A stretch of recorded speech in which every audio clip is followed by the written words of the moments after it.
जिन्दगीमा रमाउनलाई सबै थोक हुनै पर्छ भन्ने छैन। साना साना खुसीहरूलाई बटुलेर पनि हामी जिन्दगीमा रमाउन सक्छौँ, हाँस्न सक्छौँ, खुसी हुन सक्छौँ, आनन्दित हुन सक्छौँ। प्रकृतिका यी सुन्दर थोकहरू जो ईश्वरले हाम्रो निम्ति सृष्टि गरेका हुन्, यी सुन्दर सृष्टिलाई हेरेर पनि हामी त्यसै रमाउन सक्छौँ, मुहारमा हाँसो ल्याउन सक्छौँ, मनलाई आनन्दित गराउन सक्छौँ। सुन्दरी फुलहरू हेरेर हाम्रो आँखाहरू त्यसै आनन्दमा नाच्न थाल्छन्।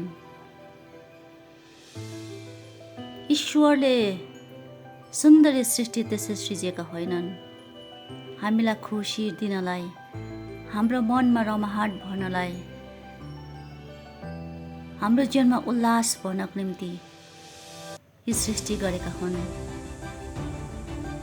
अनि ईश्वरले दिएका यो अमूल्य उपहारलाई हामीले स्वीकार गरेर हामी यसमा त्यसै पनि रमाउन सक्छौँ। हाम्रो जीवनमा सबै कुरा थोक हुँदा मात्र हामी खुसी हुन्छौँ भन्ने कुनै ग्यारेन्टी छैन। प्रकृतिका सुन्दर थोकलाई हेरेर पनि हामी मुस्काउन सक्छौँ।